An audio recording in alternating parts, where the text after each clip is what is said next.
Hello, my friends. It is good to see all of you. I hope you are well and staying healthy. My apologies for the temporary break in the 4Ps posts.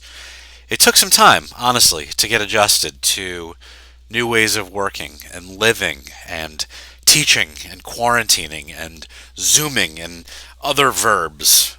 And frankly, I had gotten into a routine of shooting these in my car before hopping on the train, each week. So haven't done that in 28 days.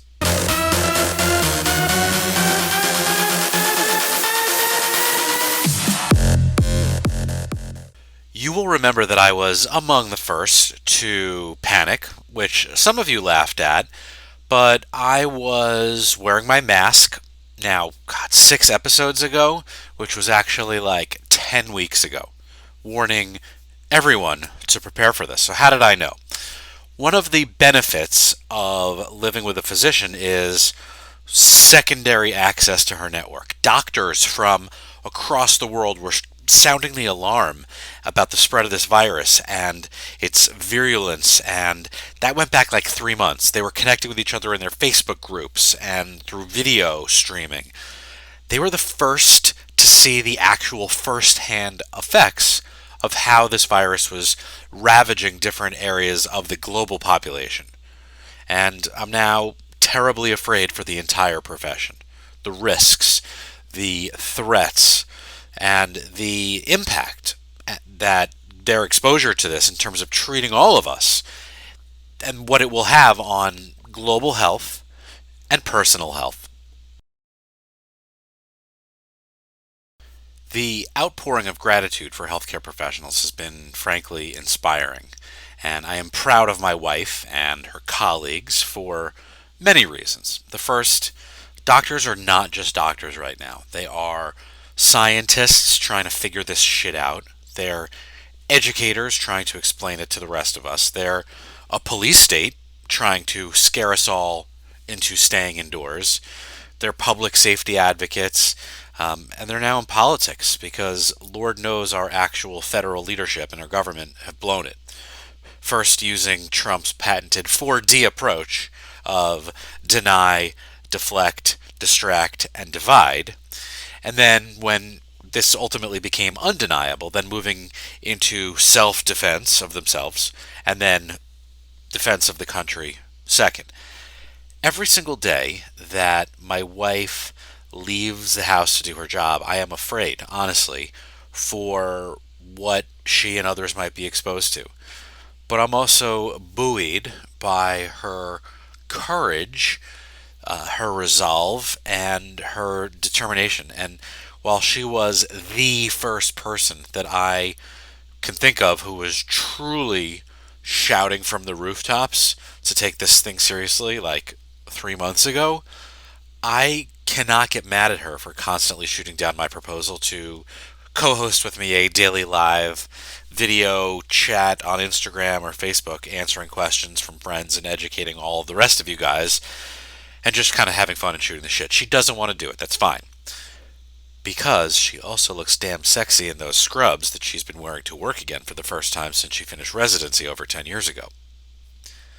Thank you for buying all that toilet paper, my love, and stocking up on all of that stuff 2, 3 months before anybody else did, and certainly before shit hit the fan and before it hit our toilet bowls.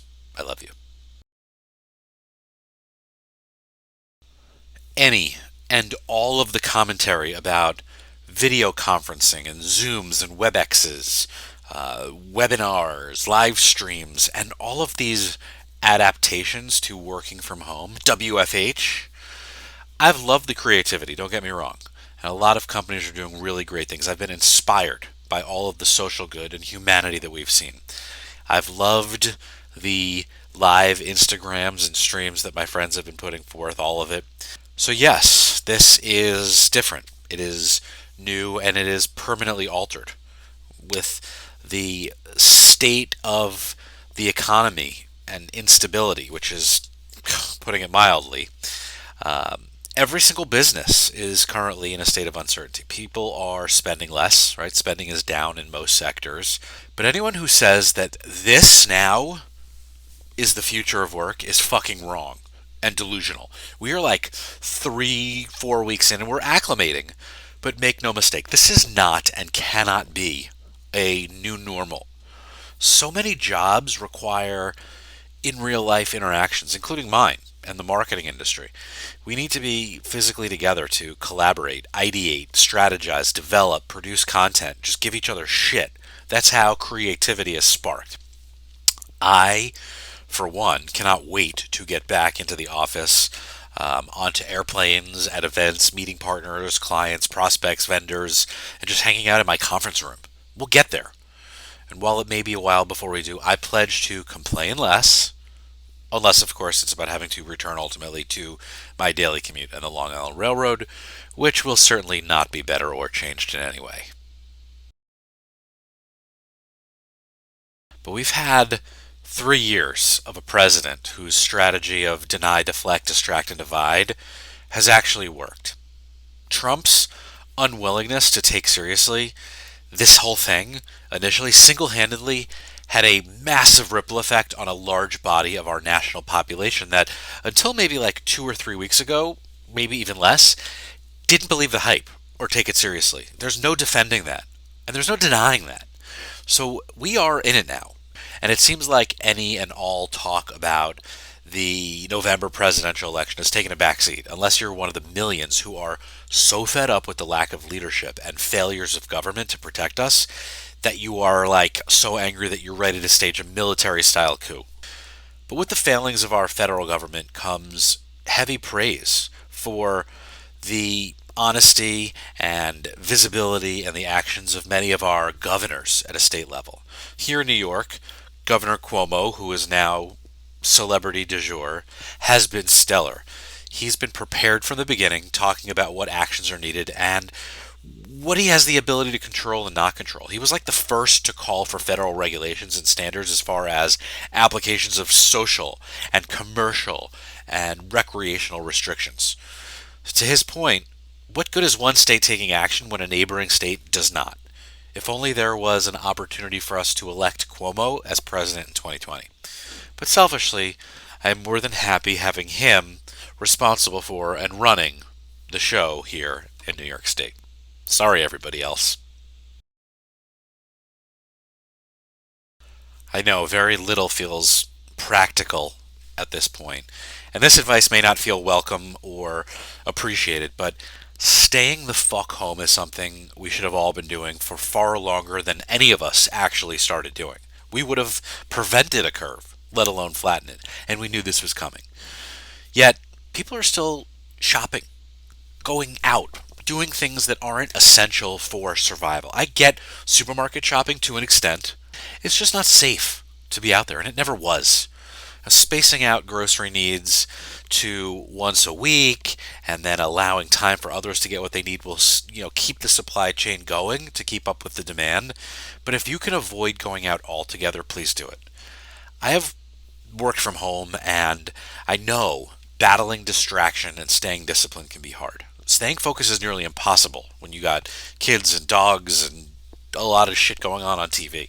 But I take comfort in knowing that we're in this together. But in the meantime, we've now got Quibi, Disney Plus, Amazon Prime, Hulu, Vudu, and more. And there's really so much to distract us. And I can give you some deeper cut Netflix shows if you're interested and you haven't gotten to these yet, but Money Heist, Fauda, Mindhunter, The Rain, 6 seasons of Peaky Blinders, which I didn't think I would like but did, and now can speak with an Irish accent better than anybody. On My Block was good and funny. Bloodline, The Witcher, and another great one, The Sinner. You want more? Just ping me. In the meantime, do not go the fuck outside.